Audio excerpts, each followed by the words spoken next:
غزہ کے اندر بہت سے بچوں کی بھوک کی وجہ سے یہ حالت ہو چکی ہے دوستوں، آپ کو بتاتے چلے یہ ریئل تصویر ہے۔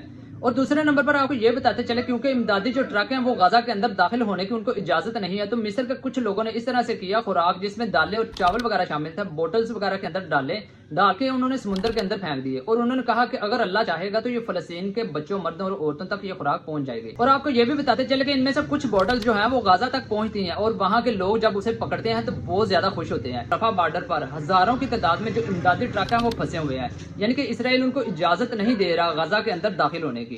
تو یہ صورتحال، اور دوسرا آپ کو بتاتے چلے کہ دنیا میں جو سب سے بڑا انسانیت کا ہمدرد ابھی تک بنا ہوا تھا اور کہتا بھی ہے خود کو ہمدرد، وہ امریکہ ہے۔ سب سے بڑی جو رکاوٹ یہاں پر ہے، جو بھی ظلم و ستم فلسطین کے اندر ہو رہا ہے، اس سب کے پیچھے امریکہ ہے۔ وہ نہ کہ صرف یہاں پر خاموش ہے بلکہ بہت بڑی رکاوٹ بنا ہوا اور اس طرح سے اسرائیل کے ساتھ مل کر لڑ رہا ہے جیسے کہ اسے اپنی ذاتی جنگ سمجھتا ہو۔ اگر امریکہ اسرائیل کے پیچھے ابھی تک نہ ہوتا تو کب کی دنیا فلسطین کے بچوں، مردوں اور عورتوں کی مدد کر چکی ہوتی۔ تو دوستوں، آپ کا کیا کہنا ہے اس پر؟ کیا امریکہ اب بھی واقعی میں انسانیت کا ہمدرد ہے یا نہیں؟ کمنٹ سیکشن میں ضرور بتانا۔ اپنا خیال رکھیے، اللہ حافظ۔